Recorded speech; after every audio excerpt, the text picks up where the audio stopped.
It says it's working on it.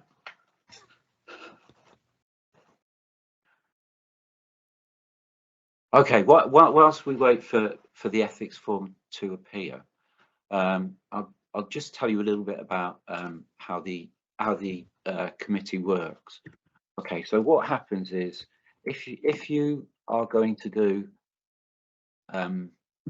any research that involves primary data gathering that is probably going to include people, then you need to get ethical permission, and it's just a university requirement.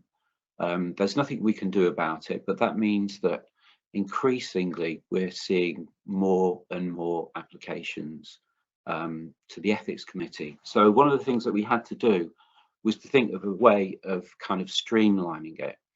So every application that we get, we read individually and we score. And we score it out of 1 to 4. Okay, so a 1 means that the application is fine, that that the research can go ahead without any problem. Okay, so that they're very, very easy to deal with. A 2, because, and the reason why we've got a 2 is because what we want to do is to make sure that research goes ahead as quickly as possible. Okay, so we're not interested in delaying research. So if we score it a 2, that means that the application is fine, but there are some issues.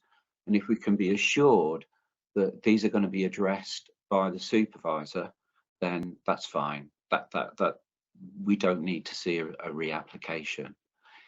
If we score it a 3, that means that the things that need addressing are more serious, and we'd like to see a reapplication before the research goes ahead.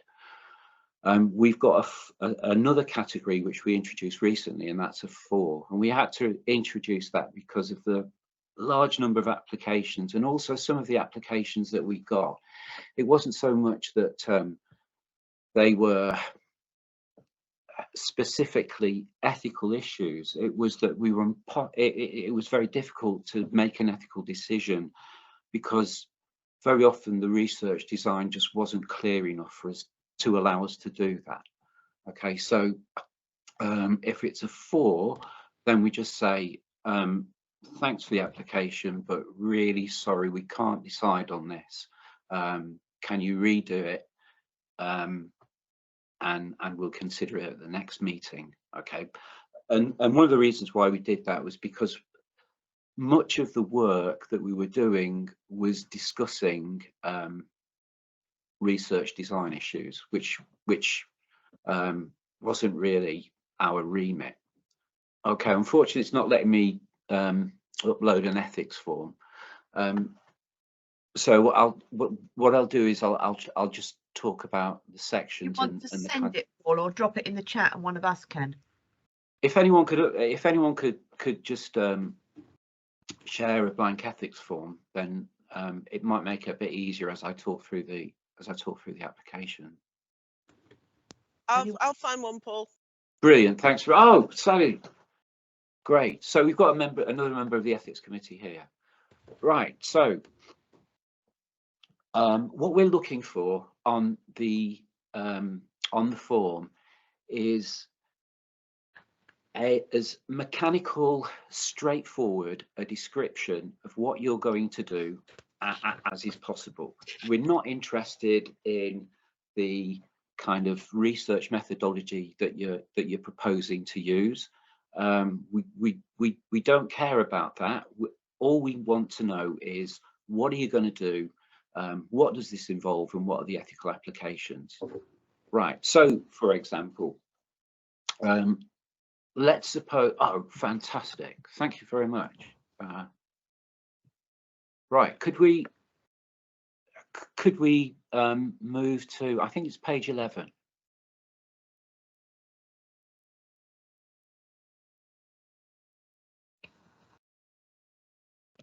Thank you, that's great.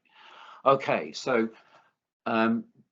the stuff up until roughly this point is tick boxes, but when you get to round about page 11, and if we have a look at the bit that says methodology,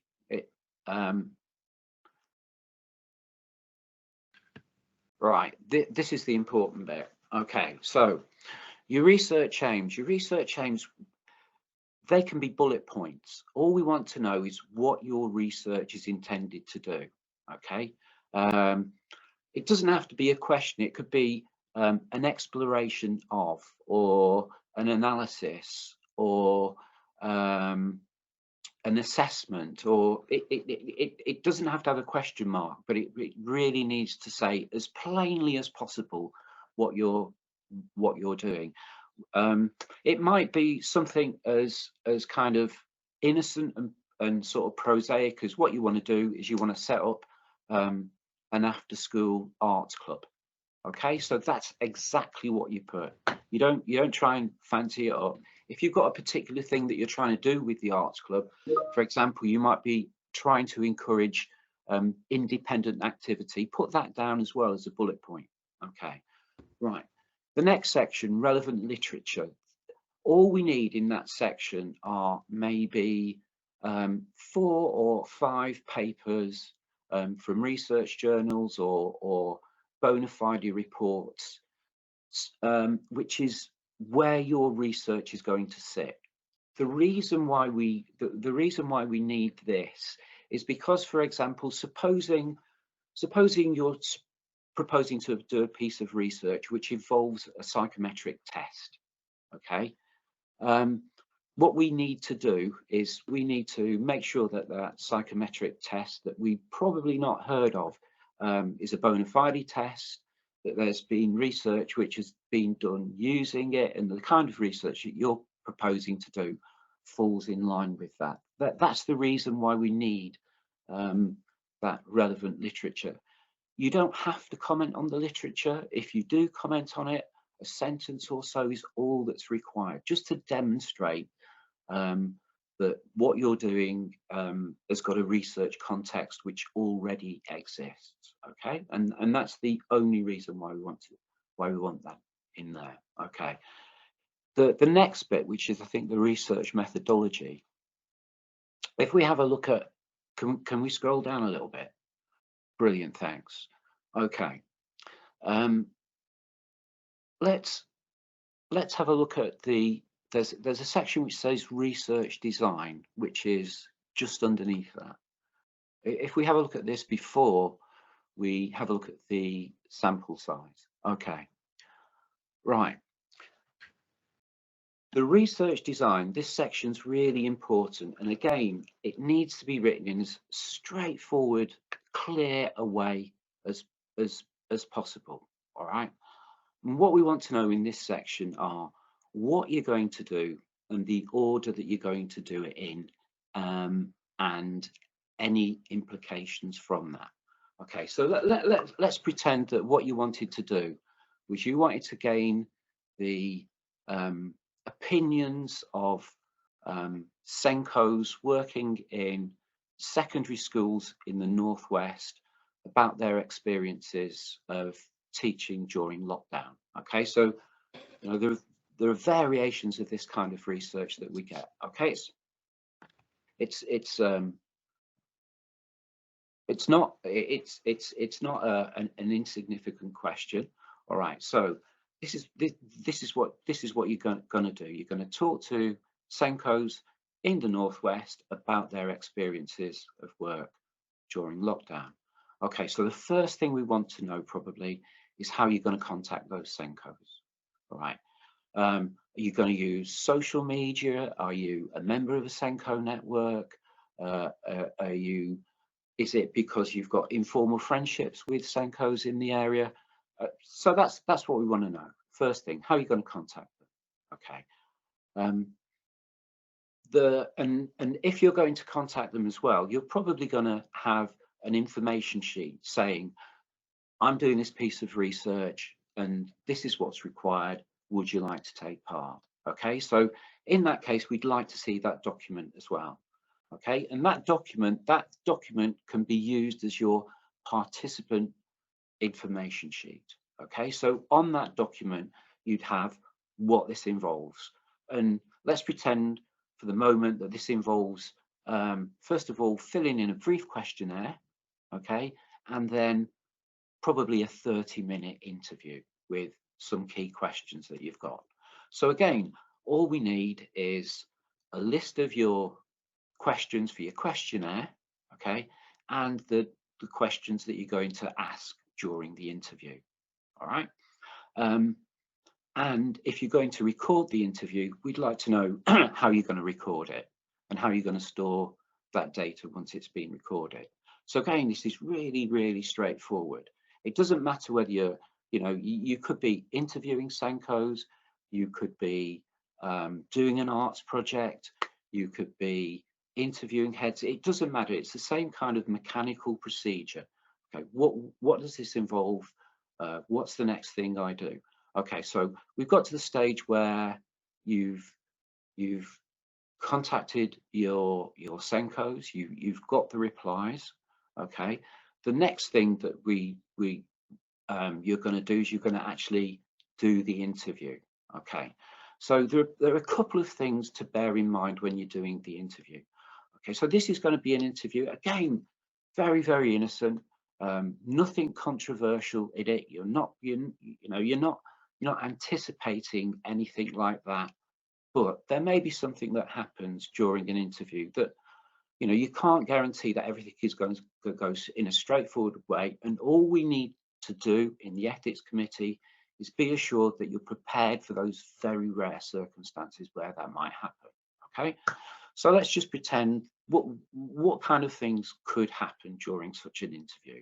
Okay, well, one of the things that might happen is that the participant talking to you might reveal information which is unprofessional, or they might start to talk in that kind of way. All right, and if you say in your application that you're in the ethics implications, which is below this in one of the sections below this, that you're aware that this might happen, and if it does, you'll steer the participant away from discussing things in that kind of manner, okay, away from unprofessional kind of discussions. All right, so that's one thing that might happen, and that's very easy to address in your ethics section. All right, another thing that might happen is that information is revealed that you need to act on or you need to pass on. It might be to do with the person who you're talking to, or it might be something to do with where they work. And again, all we need to know is that if that happens, you're aware of what to do. You're aware of the channels to report it through, and issues of confidentiality and those kinds of things. So again, if you address that in the ethics section, it's really, really straightforward. Okay. What are you going to do with the data once you've got it? So, you're going to have to store it. And there are documents which tell you the circumstances in which this has got to be stored, You can't destroy it. Okay, so very often on the ethics applications we get, if people want to withdraw from the study, we reassure them that that's fine, and we'll destroy the data. Okay, that's something that you're not allowed to do. You need to keep your data in accordance with data protection laws and protocols, and all of those are again available online. Right. So that's pretty much the kind of thing that we want to see in the research design, just going through in a very mechanical, very straightforward way about the stages of your research and any documentation that's required as well. Okay, let me very briefly talk about some of the documentation. Okay, it's very likely that you're going to need some kind of sheet which tells your participants what your research involves. Okay, now it should be written in the kind of language which is accessible to the participant. Okay, so if you're talking to children and if they are going to sign a participant information sheet, okay, it needs to be written in the kind of language that they understand. Okay, so that gives you consent. There are several things on that sheet that you need to put on. One is the contact details of the dean. All right, should a complaint be made. And the reason why it's the dean is because the dean is a neutral person. He's not attached to the research. And you know, this applies not just to, for example, MA dissertation research. It also applies to research that might have big grant money attached to it as well. So that's the reason why the dean has to be on there. You should also reassure them, the participants, that if they want to withdraw from the study that they can do, and their data won't be used in the study as well.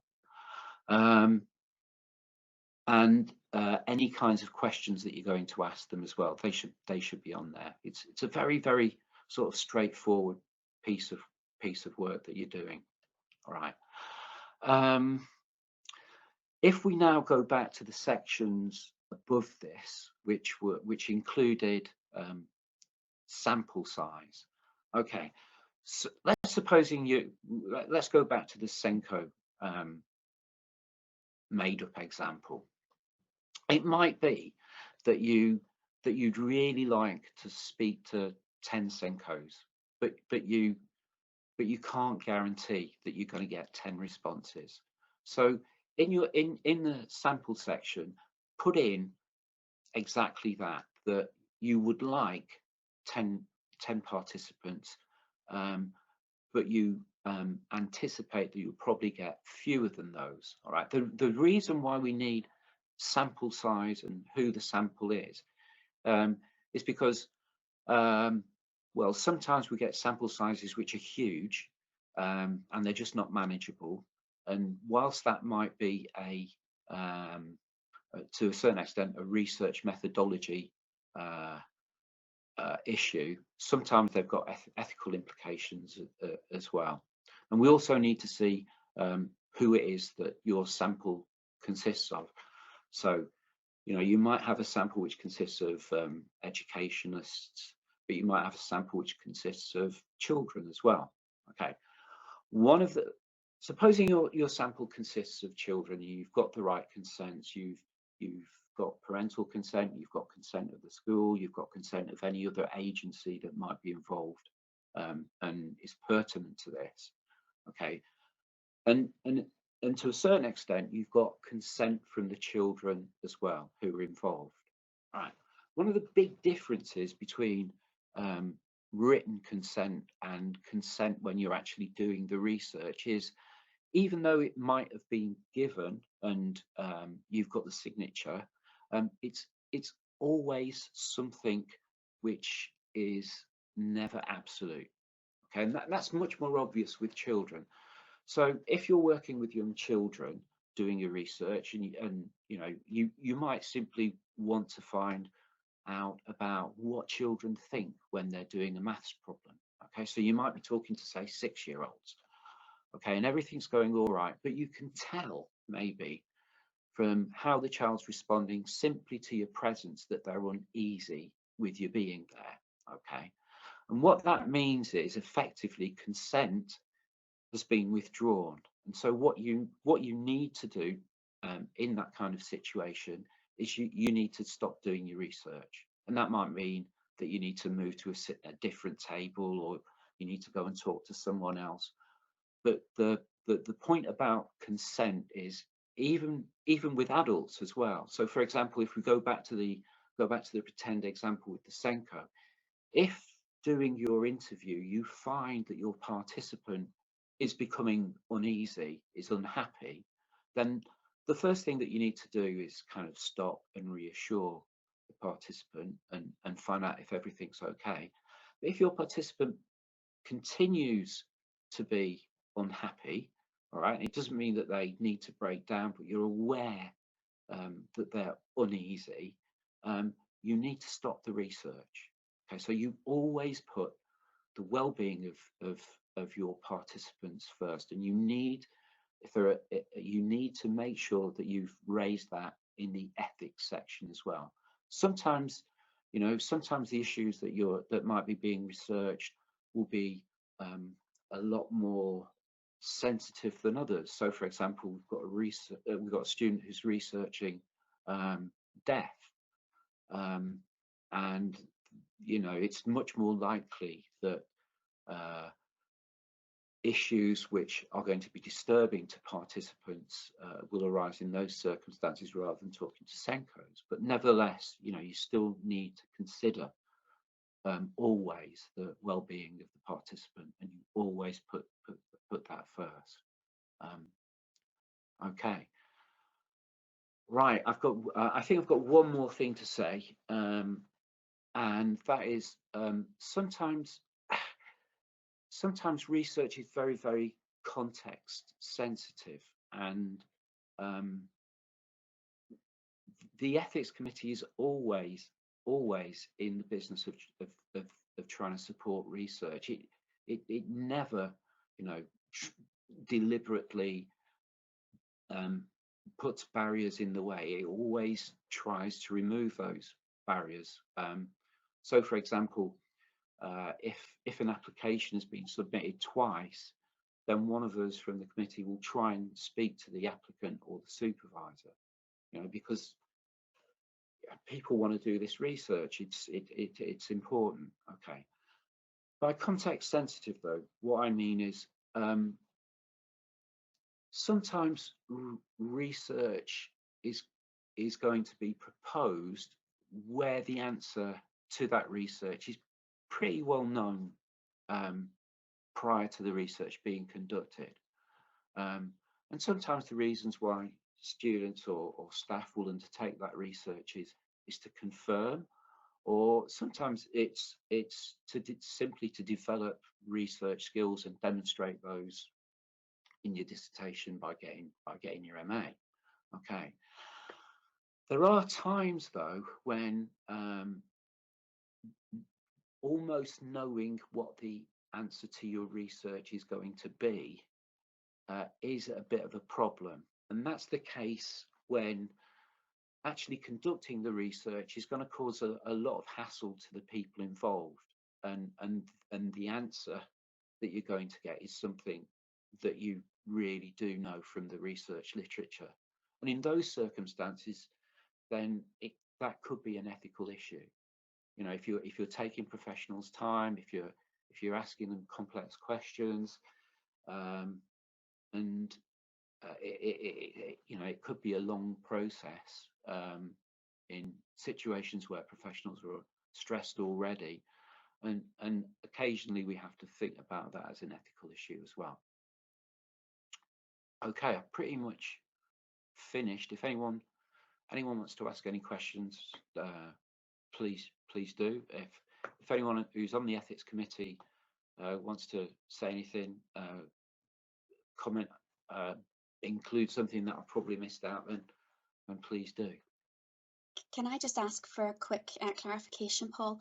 Yeah. I've been supervising master's dissertations now for many, many years, and the last time I had any kind of input into completing a ethics form was probably over 10 years ago. So back at that stage, we were told that on the ethics form, students had to have literature to justify their approach and to justify their methodology. Are you saying now that that's not needed? We don't need an extensive literature review, but what we do need is, like I said, 4 or 5 papers, or if it's based on a significant report, we need the reference to the report, just to make sure that it's a bona fide area. So I'll give you an example. Sorry, Paul, can I just butt in there? Yeah. I don't mean the literature around the students' area of research. I mean, if they've chosen to use interviews, for example, semi-structured interviews, do they need to provide a justification as to why they've chosen semi-structured interviews by relating to the literature around semi-structured interviews? No. Okay. Okay. Because you used to have to do that. No. they might need to say, look, the reason why I'm observing children under 5 in a local setting is because I'm interested in how children respond to places that they're familiar with, and this is the best way I can do it. Or, the reason why I'm talking to SENCOs is because that's the best way of getting their opinions and understanding their experiences. It might be that you want to justify it like that, but we don't need stuff on that you can read in textbooks. That's grand, thanks. Yeah. Paul, I'm just wondering if on page 7 there's that quite useful checklist, point 2. Yes. It's about it being ethically, methodologically and scientifically sound. So if it was a novel methodology, we'd probably want to know that this isn't a maverick study and that it's based on compelling evidence or research, or a justification for why it is a maverick study and so on. But enough literature for us to know that it is methodologically and in terms of practice sound, that it's informed by research there, I would have thought. Yeah. So sometimes occasionally there can be a clash between the kinds of language and descriptions that you get in school practice, and they get incorporated and assumed into research. And what would happen then would be that any research which was done using those kinds of protocols would confirm the kinds of labels and descriptions, and we would probably not be happy with that. So, for example, if you had a classroom where language similar to this group of children are failing in terms of literacy goals, and what I want to do, that's what this group is described as, and what I want to do is to find out whether this intervention will stop children failing. There could be issues that we might want to explore, probably with the supervisor. It might not be necessary for it to be a reapplication, but we want that kind of thing ironed out with the supervisor before the research went ahead. I think, Paul, I think that's really helpful. I mean, yeah. One of the things that I have found with students I've been supervising is often they underestimate the amount of time they need to dedicate to this, because ultimately, if they do this right, then they've got the start of their methodology sorted. So they've got to do that reading first. Yeah. And I think often that can lead to problems, because then it comes to you and obviously it's a fail straight away and it gets thrown out. So then they feel, that they haven't, what have they done wrong? They go away feeling a little bit hurt sometimes. And I think possibly part of this is about us all managing the students' expectations and being clear with them about what they need to do and how much time they need to dedicate to it. Because I think, unfortunately, in education, as you know, ethics, unfortunately, isn't big on the agenda. No. And things get railroaded through, don't they? So I think possibly we've all got a job to do there with our students to make sure they realise just how important this is and what they need to do the legwork for it. Yeah. Paul, should we just emphasise the need to see, if someone's proposing an interview, that we need to see their draft interview schedule, or if they're going to do an online questionnaire, we'd need to see the draft design of that? Yeah, I mean, any questionnaire, any documents, we didn't used to be as strict as we are, but for a number of reasons, we're seeing a lot more applications.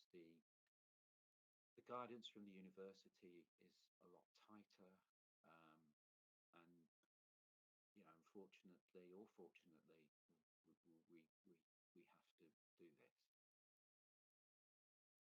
So if a student was to was using focus groups, for example, you want to see the questions that they're going to ask, because